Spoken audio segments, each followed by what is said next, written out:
Bienvenue à Mindset Positif, le podcast. Bonjour tout le monde, bienvenue au podcast Mindset Positif pour réussir. Puis là, aujourd'hui, on est en setup différent. Oui, je suis toute seule parce que j'ai un sujet lié à la maman que j'ai décidé de vous couvrir aujourd'hui. Puis, effectivement, présenter de la façon que je le fais aujourd'hui, vous allez comprendre que c'est pas complètement parfait, c'est parfaitement imparfait, comme j'aime souvent dire, parce que toute seule, ben, j'ai pas le même setup. J'ai pas la, j'ai pas nécessairement l'expertise de Martin pour venir brancher toutes les caméras. Savez-vous quoi? J'ai décidé que j'y allais avec qu'est-ce que j'ai de l'expérience, ma webcam et mon micro que j'utilise dans mon bureau depuis des années. Ça va être ça la base de notre podcast aujourd'hui. Donc, pour ceux qui ne me connaissent pas, je m'appelle Sabrina, je suis, oui, maman, et on va en parler aujourd'hui, entrepreneur, co-auteur du livre Mindset Positif avec Martin, qui écrit sous le nom de JMR Martin, mais je suis aussi investisseur immobilier, athlète et ancienne enseignante au secondaire. Hein. Des fois, j'oublie d'en parler, mais oui, je suis une ancienne enseignante au secondaire. Puis là, regardez, je viens de réaliser que je n'ai pas vérifié toutes mes setups. On va faire ça à l'instant pour être certaine que c'est bien branché. OK, parfait. Là, aujourd'hui, qu'est-ce que j'ai envie de vous parler? Ben, du rôle de maman. Je faisais une recherche rapidement pour voir c'est quoi les challenges des mamans présentement. Et il y en a énormément. Je vous le dis, dans ce que je vais vous présenter, assurément, il y a des challenges que j'ai moi-même dans ma vie et que certains que j'ai réussi à surpasser. Puis de cette façon-là, bien, mon objectif, c'est de venir vous en parler. Le premier que j'avais de la difficulté beaucoup avant et que de plus en plus, j'ai réussi à surpasser, savez-vous quoi? C'est que tout ne sera pas parfait. Que là, je ne filme pas avec la caméra 4K, je filme avec ma webcam, que ben, c'est correct comme ça.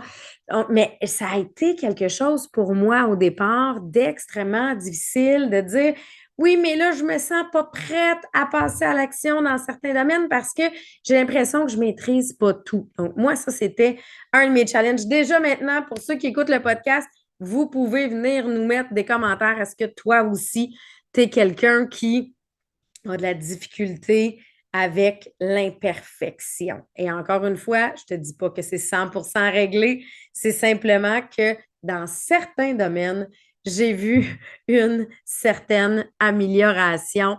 J'ai réussi à, ce qu'on dirait, lâcher prise sur des affaires. C'est ce que je vais venir parler avec vous aujourd'hui. J'aurais pu avoir des invités pour en parler, assurément. Je sais que ça va venir chercher plein de mamans, mais pas uniquement des mamans, parce qu'on dit ça, là, mais ce que je vais venir présenter touche aussi énormément de papas. Hein? Dans les statistiques, on dit que dans les 5 points qui viennent le plus être challengeants comme parents, OK? On va le mettre comme parents.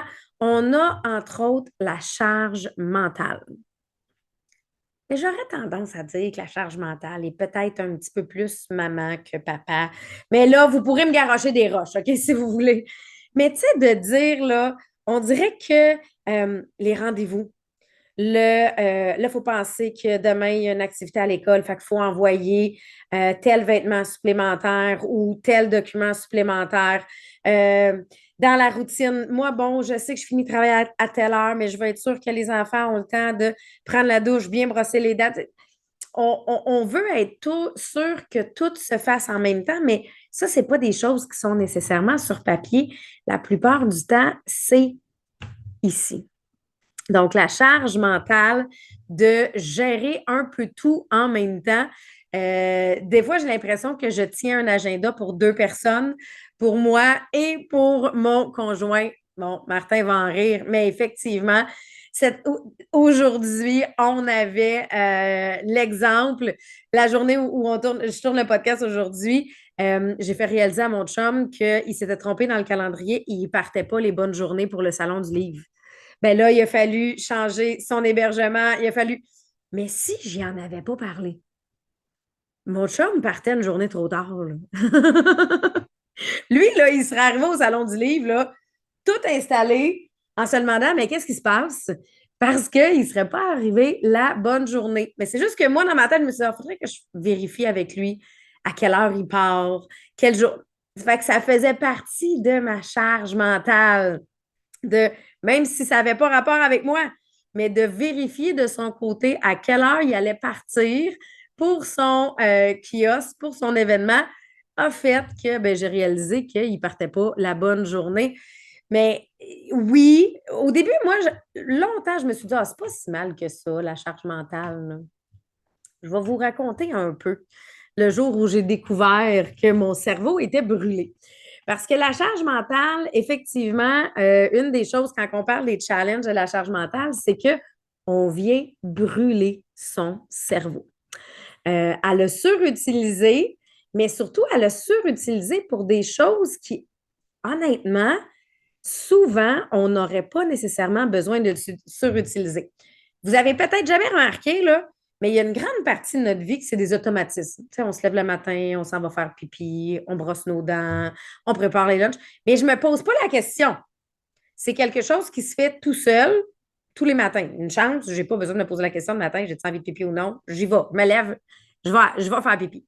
Fait que ça, c'est ce qu'on appelle des automatismes. Les automatismes, ce qu'ils ont comme avantage, c'est qu'ils ne sollicitent pas le cerveau. Donc, plus je suis capable d'établir d'automatismes dans ma vie, moins je sollicite mon cerveau. Là, on pourrait dire à la blague, des fois, il y en a qui ont beaucoup d'automatismes de créer et qui oublient de solliciter le cerveau. Mais plus il y a de choses que je vais garder, moi, j'aime ça dire ici en arrière de la tête. Il faut que je fasse. Il faut que je pense. Il y a ça demain. Toutes ces choses-là viennent embarquer ici en arrière de la tête comme étant une sollicitation pour le cerveau. Donc, pendant que je suis en train de préparer autre chose, mon cerveau en arrière, lui, travaille sur mes il faut. Il y a ça à faire. Donc, ça, c'est la partie où je viens sur utiliser. Vous allez comprendre pourquoi je vous parle de la partie ici en arrière. Moi, j'ai eu une période de ma vie où, justement, la business allait super bien et j'avais en charge beaucoup de choses. Moi, j'avais de la difficulté à déléguer dans ma vie. Peut-être que je ne suis pas seule, mais j'avais l'impression pour que les choses soient bien faites, il fallait que ça soit moi qui les fasse. Donc, les tâches administratives, moi, je n'avais pas d'adjointe au départ. Je gérais l'ensemble de ma business tout seul. Fait que des il faut ici, en arrière de la tête, il y en avait beaucoup. Plus, il y avait les il faut de la famille. Fait qu'il y avait ceux de la business, il y avait ceux de la famille, il y avait ceux que je pensais même pour les autres. Là.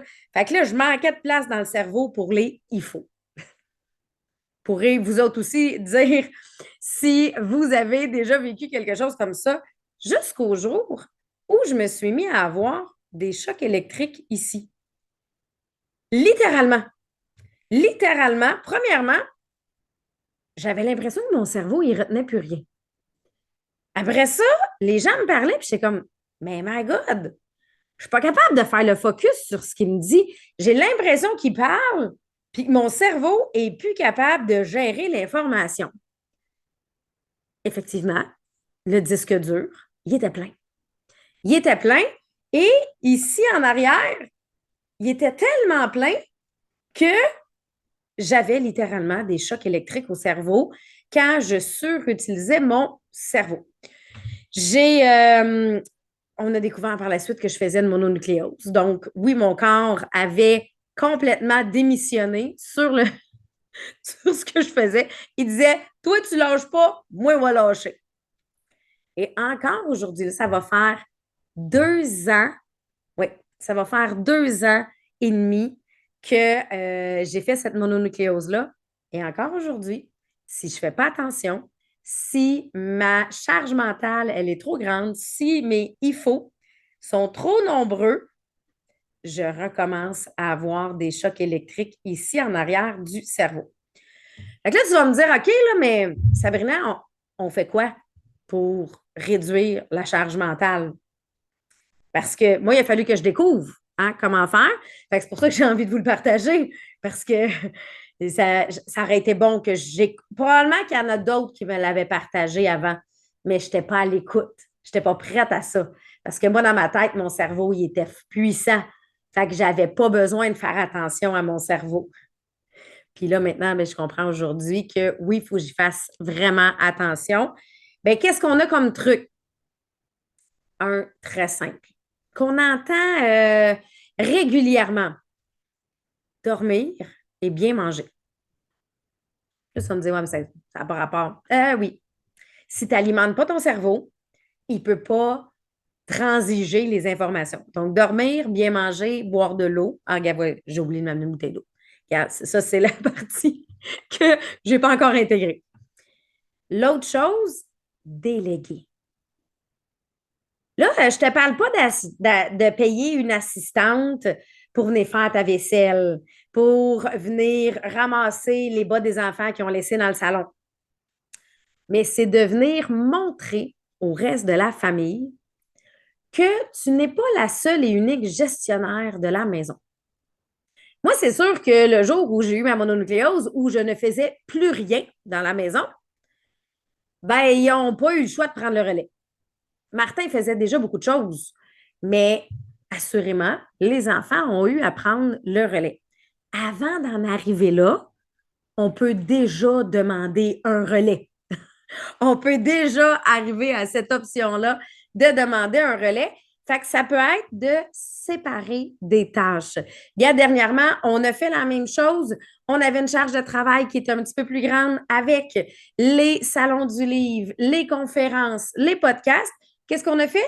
Bien, on a demandé aux enfants de prendre le relais sur certaines parties qui sont capables et qui, au contraire, va souvent nous montrer qu'on en fait des fois trop pour eux. Je vous donne un exemple. Ça fait 1 an qu'on est dans la maison ici. Mes enfants ne savaient pas où brancher la balayeuse centrale. Donc, ça veut dire que ça fait 1 an là, que cette tâche-là, ils ne l'ont même jamais vue quand eux étaient à la maison. Parce que ça s'est toujours fait de jour quand ils n'étaient pas là.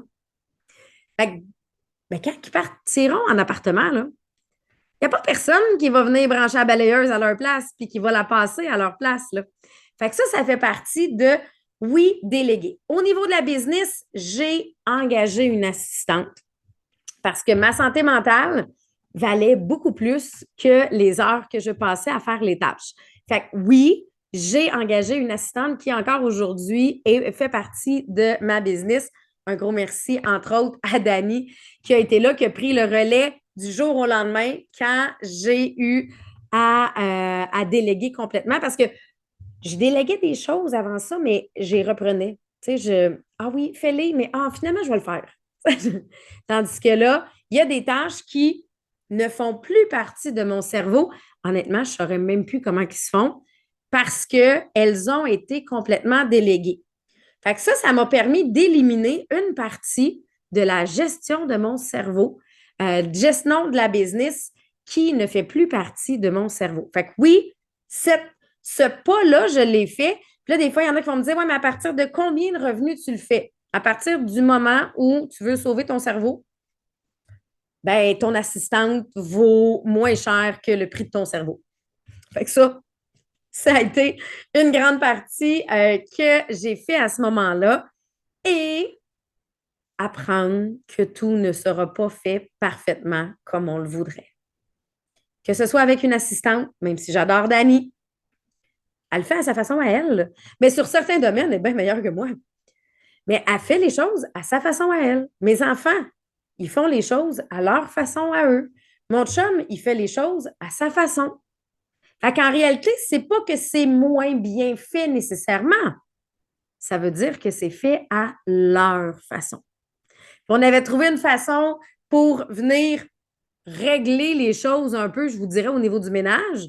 c'était que le ménage se faisait en général par la famille, mais une fois par semaine ou par 2 semaines, j'avais une femme de ménage qui venait ramasser les coins qui s'étaient fait plus ronds. Fait que ça faisait que ça devenait au niveau que moi, j'acceptais. Fait que le fait de déléguer aux gens de ma famille, déléguer à une assistante et surtout apprendre que tout ne sera pas parfait, m'a permis de libérer une partie de mon cerveau. Depuis ce temps-là, à tous les jours, ma to-do list, elle est écrite et non dans ma tête. Parce que moi, j'étais capable de retenir une to-do list de tout ce que j'avais à faire dans ma journée. Donc, j'avais pas nécessairement de to-do list papier. Sauf que j'ai réalisé qu'une fois que c'est écrit sur ma to-do list papier, sais-tu quoi? Si je perds mon papier, là, je me souviens même plus qu'est-ce que j'avais à faire. À quel point ça l'a libéré mon cerveau. Maintenant, j'ai ma pochette, donc j'ai toujours ma pochette avec moi sur laquelle j'écris ma liste. Mais ce que ça me permettait, c'est de tout simplement me dire de je libère mon cerveau de cette tâche-là. Elle est mise dans une liste, mais elle ne prend plus d'espace dans mon cerveau. Fait que ça, c'est au niveau de la... Tu sais, que ce soit le rendez-vous pour le médecin, la pratique de ce cœur. Moi, là, j'ai ma to-do list et j'ai mon agenda et tout est écrit dans l'agenda. Tout. J'ai une rencontre, c'est dedans. Le chien a son toilettage, c'est dedans. Parce que je ne veux pas à me poser la question. C'est même pas moi qui vais au toilettage du chien, c'est mon chum, là.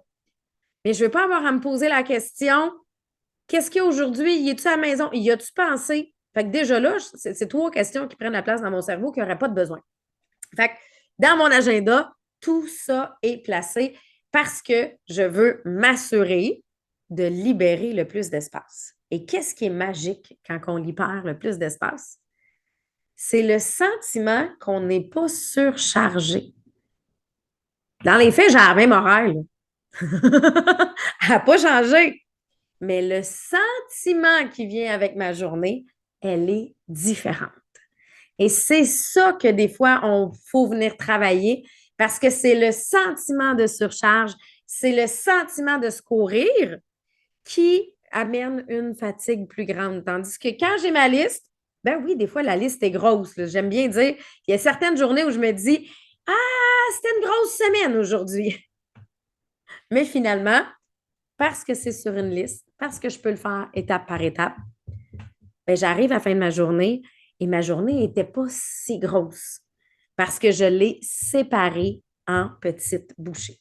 Fait que ça, c'est vraiment la première partie qui ressort dans à peu près toutes les recherches qu'on vient faire pour les parents, principalement les mamans, qui est la charge mentale. Fait que j'espère que dans les trucs que j'ai présentés, il y a des choses qui vont t'aider. Puis peut-être que toi, tu as des trucs que tu utilises, que tu te dis, ah non, mais moi, là, c'est les rappels sur le téléphone. C'est la to-do list ou la task Google que j'utilise. J'ai une application. Bref, partage-nous qu'est-ce que toi, tu utilises pour libérer de l'espace dans ton cerveau.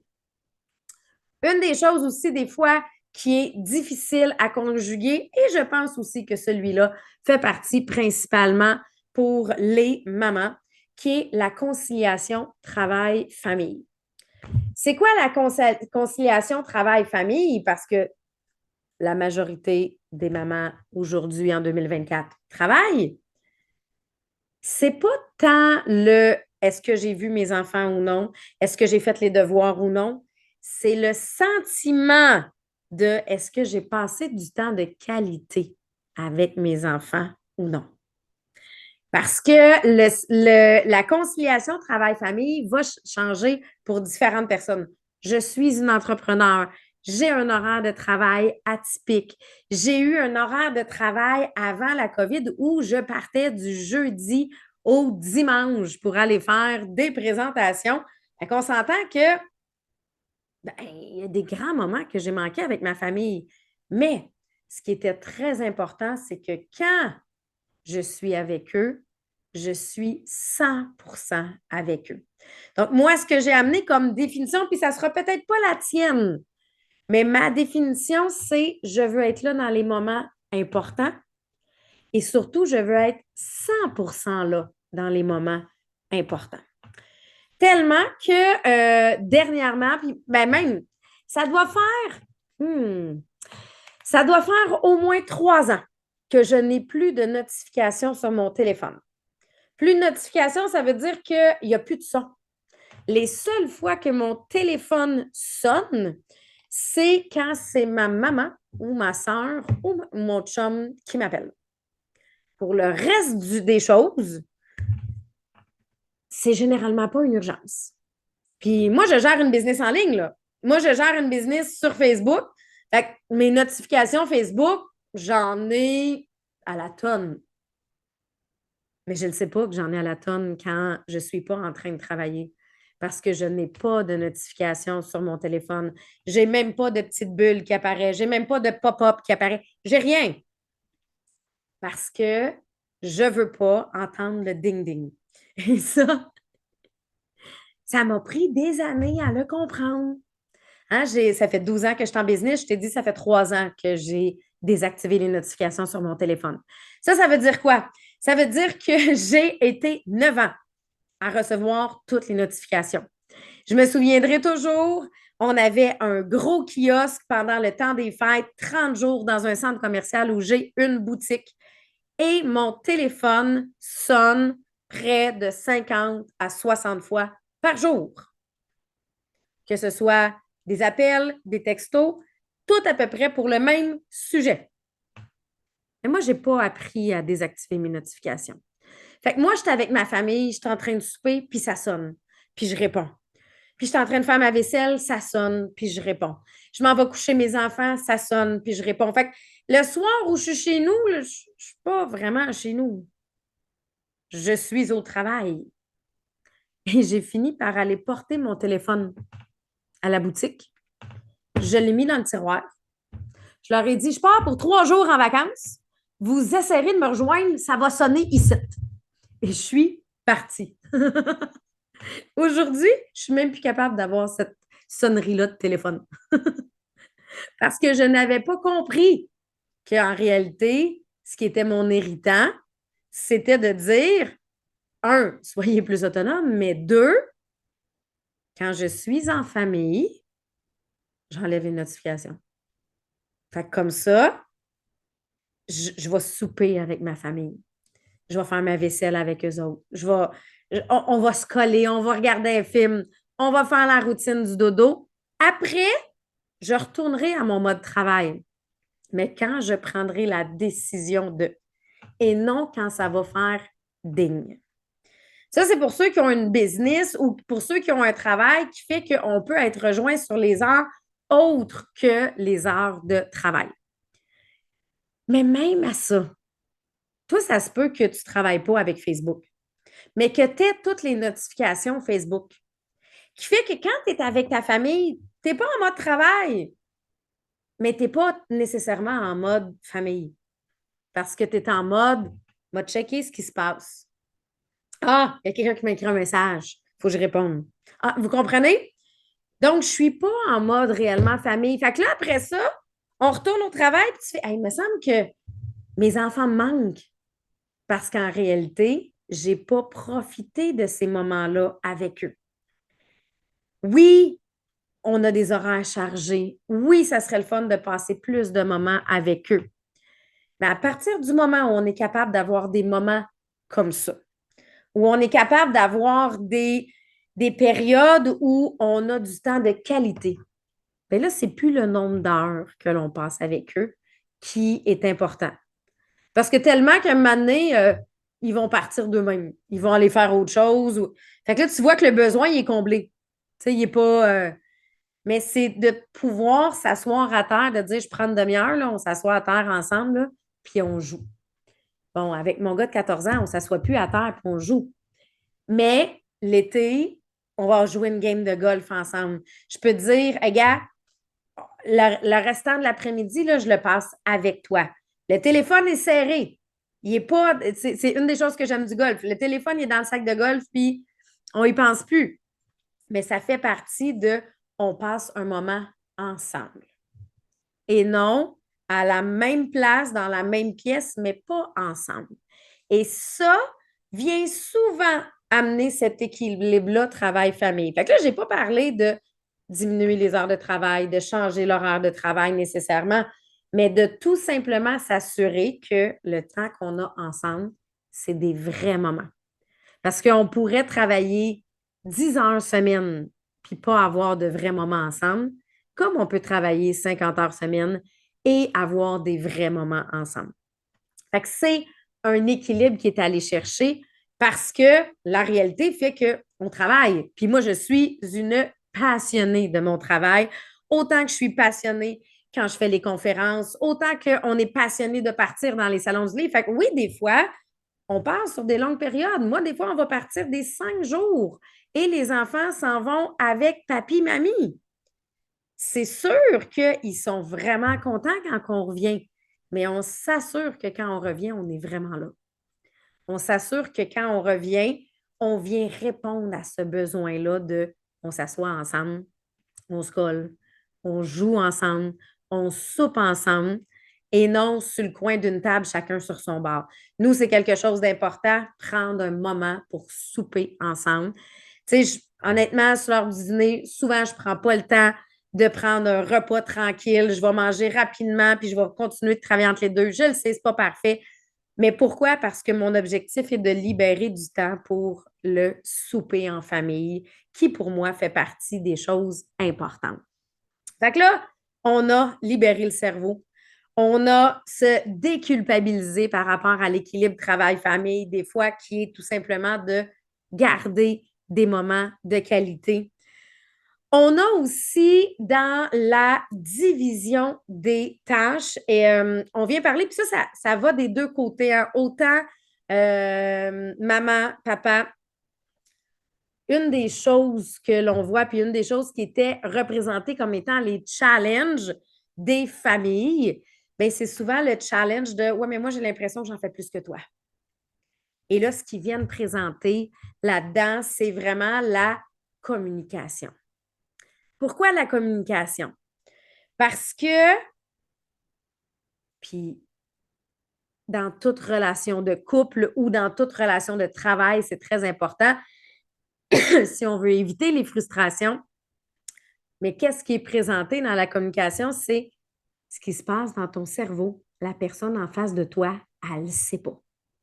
Donc, si tu ne le dis pas, elle n'est pas au courant. Mais pourtant, moi, souvent, je me suis dit que c'était clair pour la personne en face là, que j'avais besoin d'un coup de main, même si je n'avais pas demandé le coup de main. Mais tu sais, moi, je me disais, je donne un exemple parce que Martin, maintenant, l'a intégré, là, mais moi, je finis souvent de travailler tard. Mais Martin finit de travailler plus tôt. Lui, il est assis sur le divan, là, il regarde la télé, là, parce qu'il a fini ce qu'il avait à faire sur sa propre liste à lui. Moi, là, la liste n'est pas finie. Mais si je ne demande pas de l'aide, là, il ne viendra pas m'aider, hein? Mais moi, dans ma tête, là, la frustration monte, là, parce que je rentre dans la maison, puis lui, il est assis, puis moi, je travaille encore. Vous comprenez? Bien, ça vient juste du fait de hey chérie, viendrais-tu m'aider? Il ne faut pas que tu aies ça. Vous comprenez qu'à partir du moment où c'est verbalisé, la majorité du temps, ça va être ben oui, je vais y aller. Mais s'il ne sait pas, il ne peut pas le faire. Moi, quand j'ai commencé ma business, parce que nous, au départ, on avait toutes les tâches dans la maison étaient divisées de façon égale. Donc, il y a 12 ans, quand j'ai commencé dans ma business, ben moi, je faisais ma section de ménage, lui, il faisait sa section de ménage. Mais là, moi, je rajoutais des heures de travail parce que je partais à l'extérieur pour travailler et je revenais tard le soir. Mais lui, il avait fait sa section de ménage. Fait que moi, mettons, faire les lavages, c'est ma job. Fait que si j'arrive à 11h30 le soir, et là, je pars un lavage, ce qui fait qu'il faut que j'attende 1 heure pour le mettre dans la sécheuse. Fait que ça veut dire que ça me donne 1 heure de plus à attendre. À partir du moment où on s'est dit, hey, le soir, là, que moi, je suis partie travailler, là, si toi, tu partais le lavage, bien, ça ferait qu'à mon retour, il me resterait juste à le mettre dans la sécheuse. Je n'ai pas besoin d'attendre, je peux aller me coucher. Bien, savez-vous quoi? Il n'y avait pas pensé au départ. Parce que lui, il suivait sa liste de tâches à faire. À partir du moment où ça a été fait, j'ai plus jamais eu besoin de repartir à lavage à 10h30, à 11h30 le soir, là, parce que il avait fait la majorité du temps, il avait même pu le faire plus tôt, puis il s'était déjà mis dans la sécheuse, là. Fait que la communication pour éviter tous ces malentendus-là, tous ces là, ouais, mais ça devrait être clair, tous ces, ouais, mais là, moi, je pensais qu'il allait le faire. Ben, c'est la plus grande partie dans une relation de couple, mais aussi dans une famille. Si on réussit à établir ces communications-là, ça va permettre d'enlever plein de petites frustrations internes qui sont brûlantes, autant pour maman, autant pour papa, autant dans le couple que ça a ces frictions-là que j'aime appeler. Puis là, vous allez me dire, ouais, mais c'est évident. OK. Repense un peu. Repense à la dernière fois que tu as comme eu une frustration intérieure. C'était-tu quelque chose que tu avais communiqué là, maintenant? Ou non? Oui, mais j'y ai déjà dit dans le passé. Non, non, non, je ne te parle pas dans le passé, là. Est-ce que c'était quelque chose que tu avais communiqué là, maintenant, j'aurais besoin d'aide? Ou j'aimerais que? La majorité du temps, je ne dis pas tout le temps, c'est que ça n'avait pas été communiqué. Que ce soit avec les enfants, que ce soit. Fait que ça fait partie de la charge qui vient montrer que la charge familiale est un défi. Fait que ça, c'est notre troisième point de charge familiale. Premier point, la charge mentale. Deuxième point, conciliation travail-famille. Et le troisième point, qui est les frictions liées au manque de communication. Puis là, j'en présente 5 aujourd'hui, là. Mais dans les faits, probablement que tu en aurais d'autres, toi aussi. Probablement, tu sais que, parce que il y en a plein, là. Mais le prochain, c'est au niveau de, comment il explique ça? Au niveau du défi social. Comment on appelle ça pour le défi social? C'est tout simplement au niveau de venir dire, mais il faut que je fasse la pression sociale. Mon Dieu, je cherchais le nom. La pression sociale de les enfants du voisin font partie d'un sport, il faudrait que les miens fassent partie d'un sport. La voisine fait un jardin, il faudrait que je fasse un jardin. La voisine s'entraîne, il faudrait que je m'entraîne. Je ne dis pas que c'est tout lié à vos voisins, là, parce que on ne va pas se dire que les voisins, c'est vraiment ça qui est la problématique, mais c'est cette pression sociale-là d'être la parfaite maman, le parfait papa, d'être en forme, parfait époux ou épouse, bien faire les devoirs, les faire bien manger. Toute cette pression-là de, on dirait que tout, il faut que ce soit parfait. Tu vois dans les magazines, la maison est toujours clean cut. Hey, on a bien compris que quand on fait le ménage, là, dès que les enfants rentrent dans la maison, là, on donne 15 minutes là, et ils ont défait une bonne partie du ménage. Moi, je me souviendrai toujours quand j'avais un bébé, quand Maëlle était bébé, là, j'avais l'impression que je passais jamais à travers le ménage.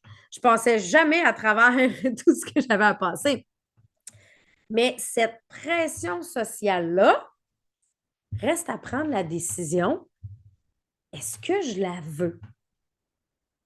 Moi, je me souviens, je donne un cours de finance. Pas pour aider, c'est pas parce que j'ai étudié en finance, mais c'est des trucs de finance. Puis d'ailleurs, j'en ai mis une partie dans le livre. Hein? Quand vous allez chercher le livre Mindset positif, il y a un chapitre qui est sur les finances, puis j'ai dit parce qu'il faut qu'on en parle.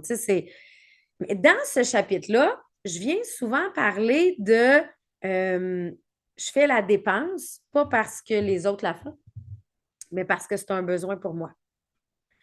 Quand je fais mon épicerie, je sais que mes enfants adorent manger du fromage. Et moi, j'ajoute le fromage juste en spécial. Pas parce que moi, dans ma tête, s'il vient en spécial dans 2 semaines, on en mangera dans 2 semaines, puis c'est correct. T'sais. Et il y a quelqu'un qui m'avait dit, tu trouves pas ça dur, le jugement des autres par rapport à les dépenses que tu fais pas. Puis là, je suis comme, mais moi, le jugement des autres sur ce que je dépense ou dépense pas, là, me dérange pas. Et moi, quand je me couche le soir, je suis pas stressée d'en avoir trop mis sur ma carte ou non, là. Fait que moi, c'est pour être bien avec moi-même que je fais ces choix-là. Mais ça m'avait amené la réflexion de, c'est vrai. Moi, si mes amis vont au resto et que ça ne rentre pas dans mon budget, j'y vais pas. S'il y a une activité qui se fait dans ma famille ou autour puis que ça ne rentre pas dans mon budget, je ne vais pas me forcer à aller faire l'activité pour suivre les autres. Et ça, j'ai réalisé que j'avais ce pas de recul-là de pression sociale par rapport aux finances. Je ne fais pas une dépense pour les autres, je le fais parce que c'est un besoin puis parce que j'ai envie de la faire. Et quand je n'ai pas envie de le faire, je m'assume. Est-ce qu'il y a dans d'autres domaines de ma vie que ce n'est pas la même chose où je sens la pression un petit peu plus? Oui, je vais être honnête avec vous autres, oui. Mais plus je vais avoir de domaines dans ma vie où je vais me détacher de la pression sociale, mieux je vais être comme humain, mieux je vais me sentir moi. Et souvent, on dit, quand on a des parents qui se sentent bien, ben, on a des enfants qui se sentent bien. Fait que ça, mais ça fait partie de la confiance en soi. De dire, moi, je n'ai pas besoin. Puis là, c'est drôle, j'ai mis mon chandail Good Vibe, que à chaque fois que je porte, souvent les gens m'en parlent. Moi, j'adore ce chandail-là. C'est l'ambiance que j'aime amener dans ma famille. Mais il faut que vous sachiez, là, je pense que ce chandail-là, je l'ai pogné en liquidation à 5 piastres. Je n'ai aucun vêtement de marque dans la vie. Et mes enfants, je les ai élevés avec pas besoin de marque. C'est pas ça qui va te définir. Donc, si je suis capable de me détacher de c'est pas une marque, c'est pas une activité, c'est pas, tu sais, oui, j'ai ma voiture que j'aime, qui était ma voiture de rêve, mais c'est pour les commodités et non pour le nom que je l'ai. C'est pour le côté environnemental qui vient avec et non pour le nom. Vous comprenez? Il y a des choses comme ça que, ben, qu'est-ce qui fait que je veux ça? Parce que des fois, on ne s'en rend même pas compte. On pense qu'on veut vraiment quelque chose, que c'est vraiment pour nous qu'on le veut, là. Puis plus on pousse la réflexion, plus on se rend compte de, mais pourquoi j'ai envie de ça? Moi, je me souviendrai de quelqu'un que je côtoie très près qui m'avait dit, ah là là, je veux un chalet dans le Nord. Puis là, je me disais, un chalet dans le Nord? Je te vois pas aller dans le Nord, pas en tout. Oh non, mais tu sais, tout le monde va se reposer à son chalet. Et ça l'a pris quelques années avant qu'elle réalise que, dans le fond, moi, je suis une fille de ville. Pas envie d'un chalet dans le Nord. Je ne saurais même pas quoi faire dans un chalet dans le Nord. Mais parce que socialement, c'est comme normal de vouloir un chalet dans le Nord, bien, c'était comme elle avait intégré cet objectif-là. Puis, ça a pris plusieurs années avant de te rendre compte que c'est-tu vraiment mon objectif à moi ou c'est un objectif normal ou que les gens ont autour, mais que dans les faits, c'est pas le mien. Fait que ça vient déterminer. Tu sais, souvent, les gens nous voient, tu sais, voyager. On s'entend qu'on ne voyage pas comme la majorité des gens. On ne voyage pas nécessairement dans un tout inclus. Pas grand monde qui amène ses enfants dans le jungle pour passer une semaine de repos là-bas, là. Mais ça, c'est la partie que, moi, ce que tu as envie, pas envie, ce que tu dis, hey, moi, je ne ferais jamais ça ne me dérange pas. Moi, je sais ce que j'aime et ce que je tripe faire. Moi, j'aime découvrir, j'aime goûter à des affaires, pas rapport que je ne sais même pas le nom. Moi, si je ne suis pas capable de savoir ce que je mange, je trouve ça challengeant, tu comprends? Mais ça, je m'assume 100% dans ce processus-là. Toi, as-tu appris à le faire? Quand je donne ma conférence, on parle des 5 points qui amènent le bonheur et un des 5 points, c'est oser être soi. Donc, oser être soi, c'est s'éloigner parfois de la pression sociale et ça peut venir faire toute la différence. Fait que si on se souvient de dire, OK, je diminue ma charge mentale, je concilie mieux travail-famille en ayant du temps plus de qualité, je communique mieux et je m'éloigne de la pression sociale pour oser être moi. Déjà là, on a 4 grands points, là. Puis, tu sais, j'ai dit au début que c'était pour les mamans, mais on comprend que c'est pour les papas, c'est pour les j'ai pas d'enfants, j'ai des enfants. C'est pour tout le monde, ce principe-là. Puis c'est autant pour les enfants que les ados. Tout ça devient une base. Et le 5e point, ça lui un que parfois vient peut-être moins nous toucher ou ça dépend dans quel domaine on est, c'est les inégalités sociales. Donc, inégalités parfois hommes-femmes au niveau du travail, au niveau... Moi, j'avoue, celui-là, on est vraiment une famille atypique, là. Je travaille à temps plein dans ma business. Mon conjoint est papa à la maison et à travers ça, est devenu écrivain et fait maintenant des salons du livre. Mais au départ, c'était maman travaille, papa est à la maison. Fait que j'avoue que l'inégalité sociale, nous, on est venu la défaire complètement. Mais est-ce que Martin a eu les remarques de quand il allait chez le pédiatre avec bébé, elle est où maman? Il s'est fait poser la question. Il s'est fait, puis dans une période où, oui, je travaillais, mais je tirais mon lait, fait que bébé a été allaité pendant 1 an, même si moi, je suis retournée au travail avant le 1 an. À vrai dire, je suis retournée au travail après 3 mois. Je retournais sur la route pour faire les présentations. Les 3 premiers mois, les présentations que j'avais faites, j'amenais bébé. Il y avait toujours des madames prêtes à prendre bébé. Mais par la suite, effectivement, c'est Martin qui a pris le relais. Je ne travaillais pas 40 heures semaine, mais ça reste que quand il y avait des rendez-vous chez le pédiatre, des fois, c'était pas moi.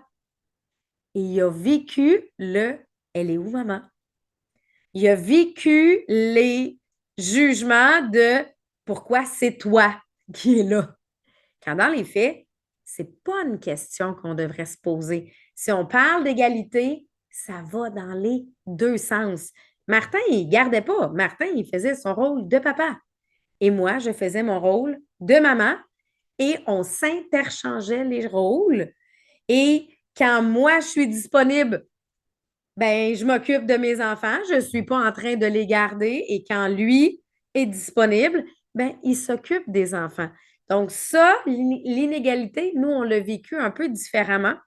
Puis au niveau du travail, ben, oui, je suis dans un domaine plus de femmes, mais je suis dans un domaine de femmes d'affaires. Fait que j'avoue que celui-là, j'ai moins les outils pour vous en parler. Mais peut-être que toi, tu as cet outil-là. Peut-être que toi, tu as l'exemple qui pourrait venir aider. Fait que c'est là qu'aujourd'hui, je voulais prendre ce temps-là. On aurait pu même faire un podcast, je pense, par sujet.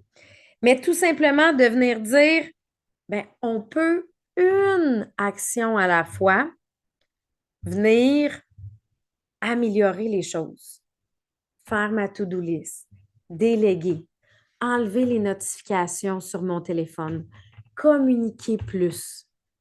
Toutes ces choses-là peuvent venir aider au quotidien à réduire la charge et à se sentir mieux.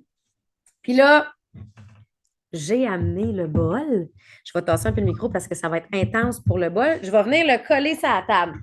Je vais juste me prendre un collant parce que celui-là, il a besoin d'être collé sur la table pour fonctionner. Parce que dans le fond, ce que je veux montrer, je vais terminer avec vous autres, c'est que malgré tout ça, malgré la charge, malgré des fois l'étourdissement ou le c'est pas parfait parce que ça se peut que toi, là, tu sois toute seule pour tout gérer. Ça se peut qu'il n'y en ait pas de papa présent. Ça se peut qu'il n'y en ait pas de maman présent. Puis que toi, tu gères tout ça tout seul. Mais l'idée, c'est de se trouver des moments à soi, même si c'est pas longtemps. Moi, mon bol, il sert à ça. Puis pas juste à moi, il sert aussi au reste de la famille. Mais mon bol, il sert à je veux me calmer. les bols tibétains, c'est des ondes. Donc, oui, j'aime faire la méditation, j'aime faire le yoga, mais des fois, je ne prends pas le temps de faire ce 15 à 20 minutes-là. Ça, vous allez voir, 15 secondes. Et on arrive à venir changer notre vibration.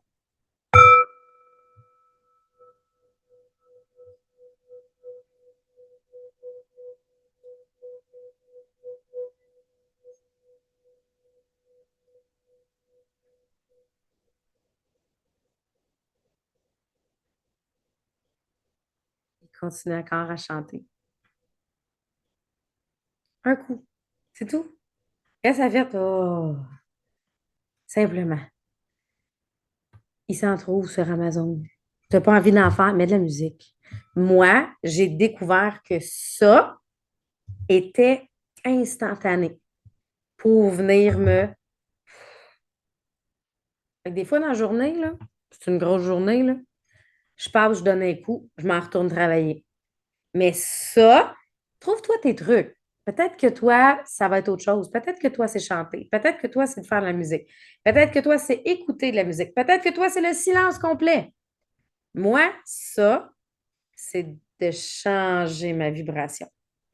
Puis quand je fais ça, automatiquement, ça a un impact. Fait que j'espère qu'aujourd'hui, le podcast, il a pu t'aider, même s'il était imparfait, dans un setup différent, avec un micro différent, une caméra différente.